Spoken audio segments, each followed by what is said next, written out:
अस्सलाम वालेकुम। आज हम देखेंगे examples of equilibrium expression, chapter 9 class 10 का टॉपिक, जिसमें दो एग्जांपल्स हैं हमारे टेक्स्ट बुक में। First one is formation of nitrogen monoxide. Formation of nitrogen monoxide, इसका हमने केसी एक्सप्रेशन जो है वो राइट करना है। मोनोऑक्साइड जिसका फार्मूला हमारे पास है NO। सो पहले हमें क्या पता होना चाहिए, इक्वेशन। सो नाइट्रोजन जब हमारा रिएक्ट करेगा किसके साथ, ऑक्सीजन के साथ, सो फॉरवर्ड रिएक्शन होगा तो क्या बन जाएगा, नाइट्रोजन ऑक्साइड। सो फिर हमारा क्या होगा, रिवर्स रिएक्शन। तो जब हमारे प्रोडक्ट मिलकर रिएक्टेंट बनाएंगे, इक्वेशन को बैलेंस करने के लिए हम लोग यहाँ क्या लगाएंगे, 2 लगाएंगे। फिर हम रेट ऑफ फॉरवर्ड रिएक्शन लिखेंगे, फिर रेट ऑफ रिवर्स रिएक्शन लिखेंगे, फिर हम केसी राइट करेंगे। So rate of forward reaction, rate of forward reaction, तो फॉरवर्ड रिएक्शन का जो रेट है उसे हम लोग रिप्रेजेंट करते हैं किससे, RF से। कैपिटल R से रेट और F से फॉरवर्ड। वो डायरेक्टली प्रोपोर्शनल होता है किसके, रिएक्टेंट के प्रोडक्ट के। सो this is over reactant N2 and O2।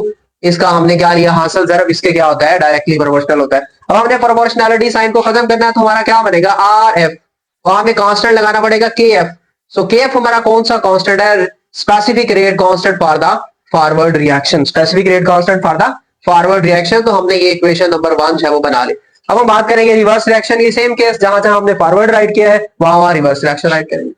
So rate of reverse reaction, rate of reverse reaction, rate को हम लोग रिप्रेजेंट करते हैं कैपिटल R से और रिवर्स के लिए स्मॉल r। डायरेक्टली प्रोपोर्शनल होता है जो हमारे पास प्रोडक्ट होते हैं उनके हासिल ज़रब के।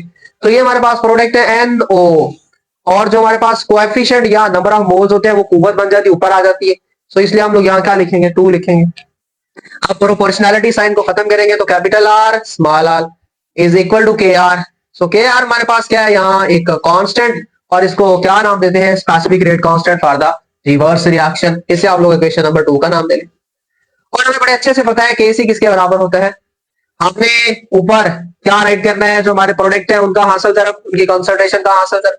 तो इसलिए हमारा प्रोडक्ट क्या है, ऊपर NO, और फिर हमें पता है बड़े अच्छे से क्या, कि जो हमारा नंबर ऑफ मोल्स है वो क्या बनेगी, पावर। सो यहां हमने क्या लिखा, 2।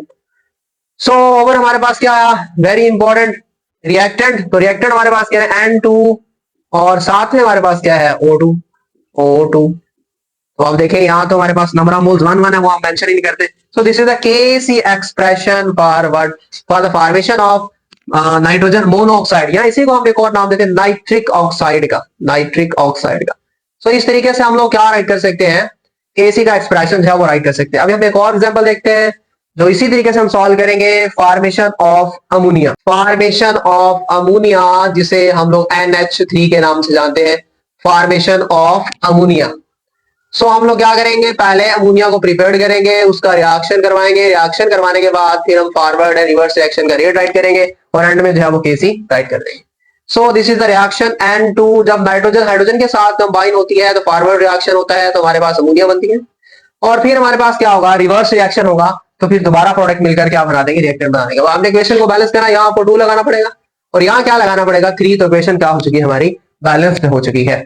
अब हमने क्या करना है, उसी तरीके से rate of forward reaction right करते हैं। So rate of forward reaction, rate of forward reaction, और वो जिसे आपने रिप्रेजेंट किया था कैपिटल R स्मॉल f से। कैपिटल R के लिए रेट और F के लिए forward is directly related with what, आपके पास जो रिएक्टेंट है उनकी कॉन्सेंट्रेशन का प्रोडक्ट, असल ज़रब। तो हमारे पास रिएक्टेंट क्या है, N2, और साथ में हमारे पास क्या है, H2। और फिर हमने जो नंबर ऑफ मोल्स है उनको पावर बना के लिखता है। तो इसके नंबर ऑफ मोल्स 1 है, तो 1 हम राइट नहीं करते, हाइड्रोजन ही कितने, 3। तो इसलिए हमने इधर क्या लिखा, 3 लिखा।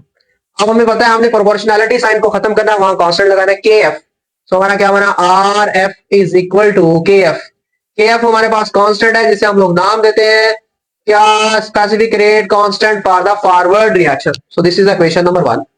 फिर इसी तरीके से बारी किसकी आती है, रेट ऑफ रिवर्स रिएक्शन की। तो इधर हम लोग क्या लिखेंगे, rate of reverse reaction, rate of reverse reaction जिसे हमने रिप्रेजेंट किया अभी capital R small r, capital R rate और स्मॉल r रिवर्स के लिए, डायरेक्टली रिलेटेड किसके, जो हमारे पास प्रोडक्ट है उनके हासिल ज़रब के।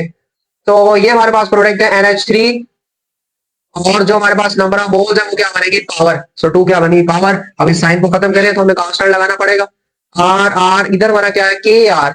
सो here will be ammonia NH3 और इसकी पावर 2।